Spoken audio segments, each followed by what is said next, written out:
Mas o que eu quero saber agora, qual é o certo e o errado entre o convívio de bebês e animais? Eu, assim como estamos recebendo aqui o doutor Moisés, que é pediatra, e eu já faço a pergunta, assim como a Luísa, eu também, doutor, tenho cães em casa. Meu bebê, quando eu cheguei em casa, já deixei eles se aproximarem desde o início. E eu gravei essa imagem recentemente do meu filho, eu queria dividir com você. Dá uma olhada. Tem algum problema essas lambidinhas que a minha chihuahua, a Ramona, tá dando no braço dele? Porque ela quer chamar a atenção dele pra brincar. Ele tá tentando desenhar e ela chamando a atenção, ele não tá nem aí. Um cachorro desse tamanho. Pode isso? Olha, um cachorro desse tamanho vai trazer pouco risco mesmo para qualquer criança, né? Talvez ele se assuste muito mais quando a criança chorar ou gritar do que qualquer outra razão.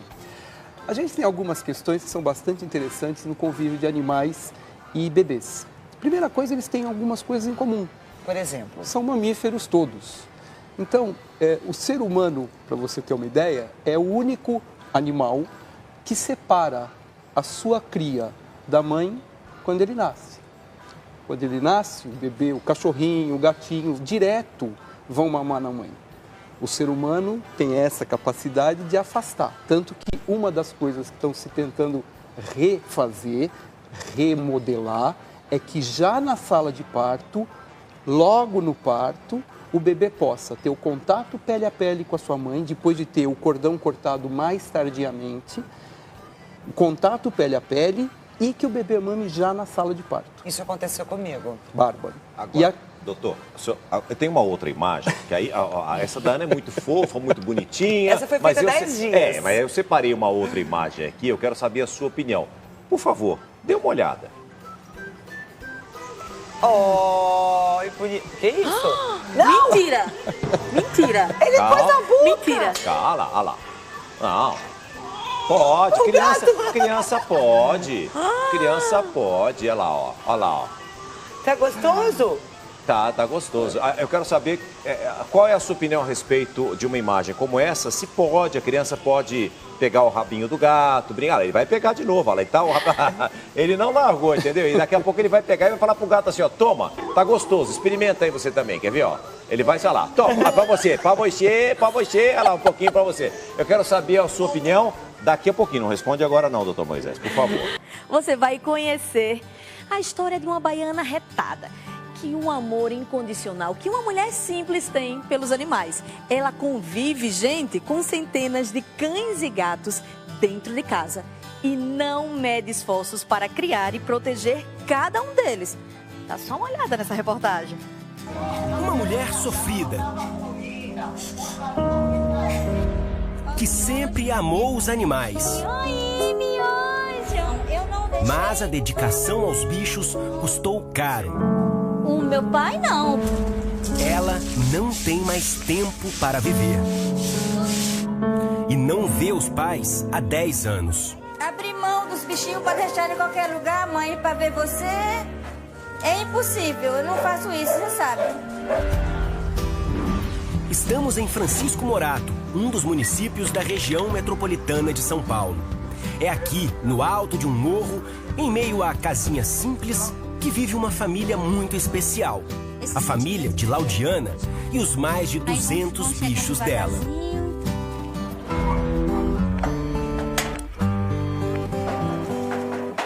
Te conheço.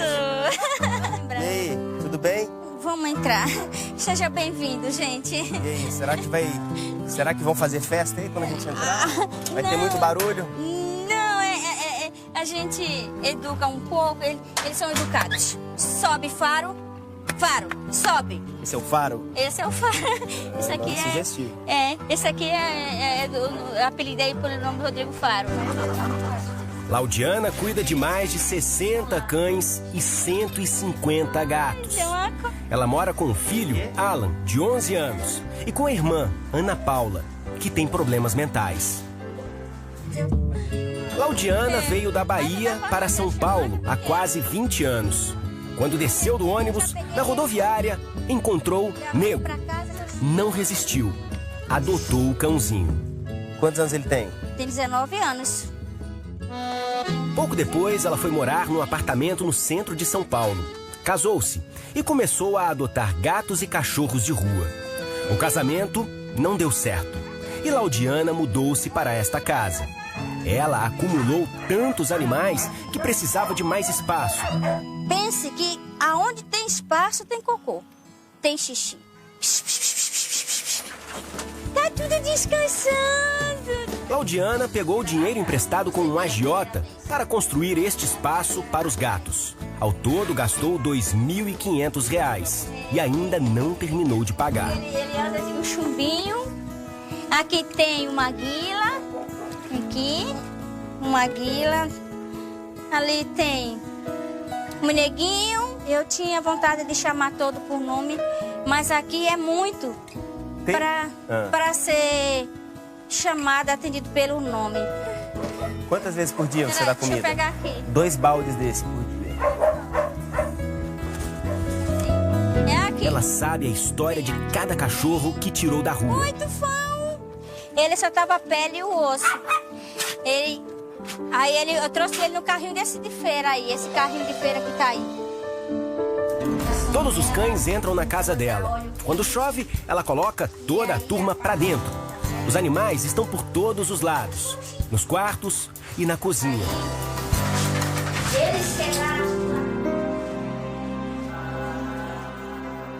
Como não tem sofá, o pequeno Alan se vira como pode para assistir à televisão. Ele senta na prateleira do guarda-roupa. E os cachorros não vêm pra cá também? Vem. Ficam assistindo televisão junto com você. Os cachorros lá vai e rasga, puxa, não dá pra fazer mais nada. Não dura muito. Sofá, colchão, não dura aqui. O xodó de Laudiana é este cãozinho, o Lucas. Ela encontrou o cachorro num saco de lixo. Ele estava muito machucado e perdeu o movimento das patas traseiras. Ele só não morreu porque a unha dele furou o saco e ele conseguiu respirar. Você não deixou, então, o veterinário sacrificar? Não, eu acho que a morte não é a solução para tudo. Muita dor, claro, saía sangue. Um dia, ela estava no ponto de ônibus quando viu um gatinho ser atropelado por uma moto. Não teve dúvidas. Pegou o animal ferido e levou ao veterinário. Eu tava ali, sabe, ali. Você teve que pagar. Quanto foi? Ele cobrou R$90 com a medicação. Você deu do bolso. Alguém te ajudou? Não. Como precisa cuidar dos bichos e manter a casa limpa, Laudiana não tem tempo durante o dia. Por isso, arrumou um trabalho noturno para ganhar dinheiro. Ela limpa o galpão de uma indústria de empilhadeiras. Com os R$800 que ganha, sustenta o filho, a irmã doente e os bichos. Essa é a parte que nenhum animal entra. Entra. Ah, entra? Não tem parte aqui que eles não entram, eles entram. Aqui, o Chiquinho tá aqui. A prova tá ali, ó. Aqui é o único colchão da casa que tem, mas se deixar, eles fazem xixi aqui. Quem que dorme aqui? É eu, minha irmã e meu filho. Mas será que Laudiana se considera uma acumuladora de animais? As pessoas falam, você é louca ter tanto animal, Deus me livre. Eu diria pra você que isso pra mim não é um mal. Mas a minha avó, ela conta que o amor pelos bichos surgiu com a avó. E até hoje a lembrança que eu tenho dela é dela pegar aquele cachorrinho e dizer assim, minha filha, as crianças e os animais você nunca maltrate. Sempre trate com carinho. E sempre você vê nunca deixe de ajudar, porque eles merecem ser ajudados. Laudiana fala com saudades da mãe, dos irmãos e do padrasto que deixou na Bahia. Por causa dos bichos, ela não visita a família há 10 anos.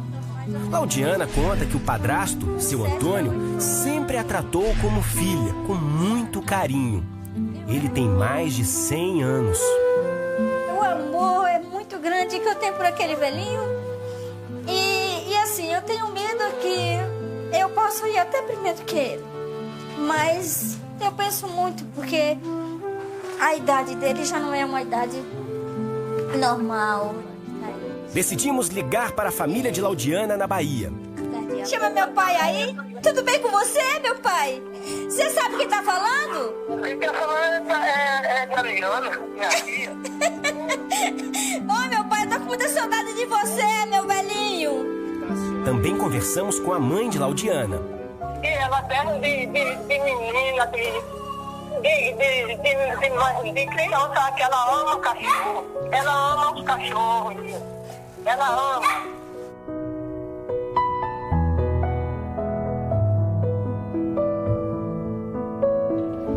Você sabe, abrir mão dos bichinhos pra deixar em qualquer lugar, mãe, pra ver você, é impossível. Eu não faço isso, você sabe. Mas Deus é o da providência.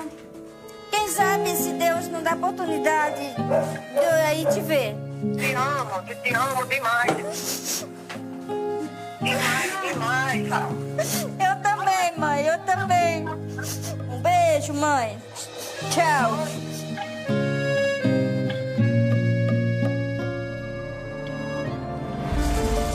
Duas voluntárias de associações de defesa dos animais auxiliam Laudiana a separar alguns bichos. Eles são doados em feiras de cães e gatos. Arlete, uma das voluntárias, conseguiu ração para os gatos.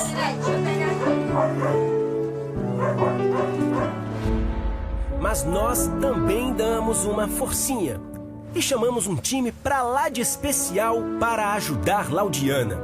É a equipe da ONG Amo Animais, que auxilia pessoas que acumulam bichos. De volta aqui a Francisco Morato, dessa vez com um time grande de voluntários que vão ver como é que tá a saúde desses animais que estão lá na casa da Laudiana. Tem aqui um trailer que, na verdade, é uma clínica móvel e todo esse grupo está sendo liderado aqui pelo veterinário-chefe, o Gustavo. Fazer exames de sangue, passar remédios contra carrapato, vermífugos, para dar qualidade de vida para esses animais. E vamos lá! É difícil, mas os voluntários conseguem chegar. É hora de montar a clínica móvel e ir conhecer Laudiana e os bichos. Ó, ele tá com o Gustavo e mais um monte de gente que veio aqui para cuidar dos seus animais. Esse é um sonho. O veterinário Gustavo e o voluntário Roberto ficam surpresos. Oi, doutor. Tá tudo bem limpinho, né? Para bastante animal, parabéns, viu? Para prevenção. Gustavo dá um conselho. A senhora tem que começar a parar de pegar, né? É, doutor, só que... Pela saúde da senhora e pela saúde dos seus animais. A senhora não gosta deles? Gosto. Se a senhora colocar mais animais aqui dentro, a senhora pode sofrer com a doença dos seus que estão muito bem cuidados. Essa é a Luna, é uma dona alemã, doutor. Oi, filha, tudo bem, grandona? Doutor, ela tá com esse probleminha de pele, ela teve uma intoxicação no fígado. 5 gatinhos abandonados na porta de Laudiana são tratados com carinho e tomam até mamadeira. Os voluntários pegam os bichos e os levam para fazer os exames na clínica móvel. A maioria deles nunca foi ao veterinário. Eles coletam o sangue dos bichos e fazem a análise. Agora nós vamos levar para o nosso equipamento de hemograma, que ele em 3 minutos dá o resultado do hemograma para a gente. Ele está com uma infecção, possivelmente essa infecção nos olhos, aí uma infecção chamada possivelmente uma rinotraqueite infecciosa felina. E tem um quadro de verminose também, onde os eosinófilos estão bem aumentados. A cadela Luna é a próxima da fila. Laudiana precisa dar uma forcinha, porque Luna é uma paciente de peso. A sua amiguinha, ela tá com princípio de anemia, mas nada assim muito sério. Pode ser até da doença pré-existente do fígado dela, que ela já tem, né? Ela tá com um pouquinho de verminose, tá? Nada muito sério. E presença de carrapatos. Quem vai pegar aqui? A equipe planeja agora voltar para castrar os animais. Muitos deles vão ser doados. Com menos bichos para cuidar, Laudiana pode ter uma rotina mais tranquila e, quem sabe, reencontrar a família na Bahia. Oi, meu pai, eu tô com muita saudade de você, meu velhinho. Nossa, que história! A gente sabe que o caso da Laudiana é extremo, é uma acumuladora mesmo de animais. Agora, doutor Moisés, quais os riscos que essa família corre com tanto bicho dentro de casa? Esses bichos deveriam ter assim como nós temos, uma consulta periódica.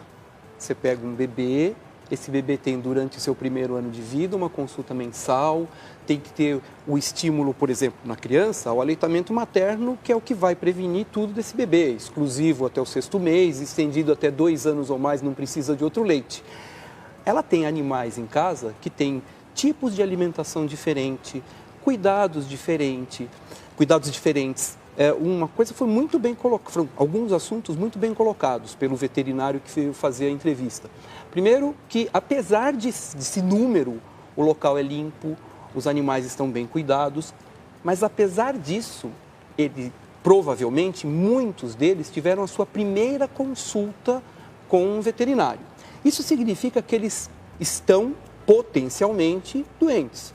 Se um deles está doente e ele transmite uma pulga, existe uma pulga que transmite um vírus para um gato e que quando esse gato te arranha, ele provoca uma doença que se chama doença de arranhadura do gato.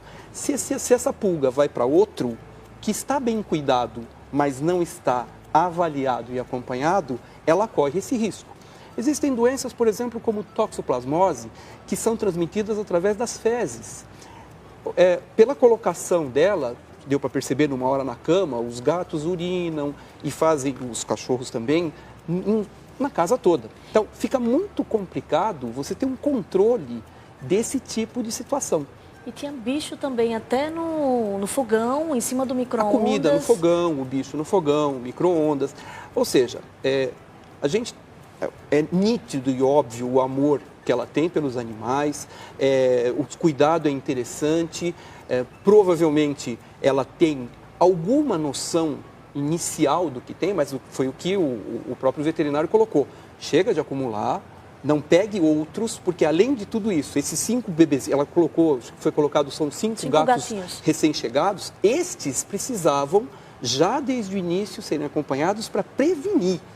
Porque depois que passou, então, foram feitos exames. Um já tinha problema na vista, o outro já tinha anemia. Verme deve ser uma questão generalizada ali. E eu fico imaginando isso, com R$800, como que ela consegue ter uma vida digna para ela, para a irmã, para o filho e para os animais. O convívio em si é muito tranquilo de perceber que é bem tranquilo, bem razoável. Mas ela sai de casa à noite e deixa esses animais em casa à noite aos cuidados de uma irmã que não que é especial e de um menino que em algum momento tem que dormir. Agora, doutor, antes do intervalo, eu deixei aqui uma imagem, não é, que chamou a atenção de todos nós e eu quero saber a sua opinião. O garotinho que está brincando com o gato, né? E não determinado, olha lá, ele pega, ele vê o rabo, começa a balançar e fala assim, isso aqui está com aparência muito gostosa. E aí ele pega e põe na boca. Qual é o risco dessa criança, doutor Moisés? Olha, o maior risco que eu vejo nessa criança, eu estou imaginando que esse é um gato cuidado, que ele está em casa, que está tudo certo, é o bicho não gostar. E arranhar. Ele pode se revoltar ou se assustar e arranhar. Agora, mas ele não pode engolir o pelo, não pode sair na boca da criança? Então, vamos lá. Você tem 2 questões importantes. Primeiro, quando você tem um animal que já está em casa e uma criança chega, existe menos risco dessa criança ter problemas alérgicos em relação ao animal. É mesmo? Quando a criança... Porque a criança... O gato já está na casa, o cachorro já está na casa. Quando tem a criança e entra um animal novo, é um estímulo de antígenos, por exemplo. Através da gestação e através do aleitamento materno, os antígenos, que são aquelas substâncias estranhas que você tem na sua casa, entram em contato com o organismo da mãe, a mãe desenvolve anticorpos e defesas que ela passa através do cordão umbilical e passa através do leite materno para o seu bebê. Então, quando ele nasce, ele já não é um desconhecido para aquele estímulo. Lógico, o sistema imunológico leva um tempo para se formar, essa mãe cada vez com mais leite materno, cada vez mais contato. E os animais, ele vai desenvolvendo uma tolerância. Quando você tem um bebê que não teve esse contato, ele entra como um potencial alergênico. Então, é mais importante. Tanto que tem muitos estudos que associam uma diminuição de bronquites, de risco de bronquite, com presença de animais em casa. Eu estou gostando muito dessa conversa aqui com o doutor Moisés. Por isso, tá aliviada, doutor, né, Nil? eu estou muito aliviada, porque eu também tenho vários bichinhos em casa, estou aprendendo muito aqui com o senhor e eu tenho mais algumas imagens para dividir, para a gente comentar aqui, para dizer se está certo ou errado. Olha essa situação. Gente. O bebezinho praticamente está tomando um banho de lambida. Esse Massagem. tipo de situação, doutor, pode? Que o bebê está Ele tá relaxado. parado. Olha, a princípio, vamos sempre partir do princípio que esse cachorro está bem acompanhado, que o bebê está bem acompanhado, que os dois são saudáveis. Lógico que você vai ter algumas substâncias que estão diferentes do cachorro e do bebê, mas você pega 2 bebês na escola, os dois engatinhando, eles não deviam usar chupeta, mas eles usam. Um troca chupeta com o outro. Como é que você faz? É lógico. Então quer dizer que essa questão da mãe ficar preocupada se o animalzinho está lambendo, ou o braço, as mãozinhas, a perna, as costas, como a gente está vendo nesse momento com esse bebê, não tem problema se o cachorro estiver saudável. Isso é uma coisa. Uma outra coisa que se fala muito é a tal da vitamina S. Lógico que ninguém está falando para sair lambendo sujeira do chão. Não é isso. Mas você tem alguns estímulos que vão ajudar você a estimular a sua imunidade. Aí não tem grandes problemas, eu não vejo problema não. Agora, doutor, e quando tem um cachorro assim, desse porte? Dá uma olhada. Ai, meu Deus. É o Rottweiler. Olha só. Ele tá adorando. Ele tá adorando. Para o bebê é uma diversão. Tem algum cuidado específico para esse tipo de cachorro maior? Olha, o único cuidado grande específico é, por exemplo, a Ana tinha comentado na gestação, que os animais de maior porte, eles correm sempre o risco de, na brincadeira, te derrubar. Derrubar uma criança que está de pé, aí é uma criança muito pequena. Quando derruba uma criança que está de pé, só para você ter uma ideia, um dos maiores acidentes na infância é traumatismo craniano por queda da própria altura. Esses são os mais graves. Não é aquele que você cai da laje, é aquele que você está andando, tropeça, escorrega e bate a cabeça. Então imagina um cachorro alegre, um cachorro bebezinho querendo brincar, ele é grande, a criança não é, ele empurra a criança, essa criança pode ter um traumatismo. Então esses cuidados são importantes de serem ensinados para o animal. Aliás, como a gente comenta normalmente, muitas vezes é muito mais fácil educar um animal do que educar uma criança. Tem algumas crianças que não são educadas nem até quando crescem, né? Eles crescem, viram adultos e continuam mal educados, né? Mas, de qualquer forma, dificilmente você vai ver um animal que foi educado desde pequeno, quando crescer, ser mal educado. É verdade. Ele tem, né? Você sabe, olha, não pode entrar que ele não morde. Você pode entrar que ele não morde, né? Então, o cuidado com o animal maior é o peso, é a desproporção do bebê com o animal. E lógico, né? Ninguém nunca deixa um animal e uma criança sozinhos para que eles façam o que eles quiserem. Sempre tem que ter supervisão. Supervisão. Tanto da criança quanto do animal. Muito obrigado pelas dicas, foi um prazer recebê-lo aqui. Obrigado mesmo, viu? Obrigado. Volte mais vezes.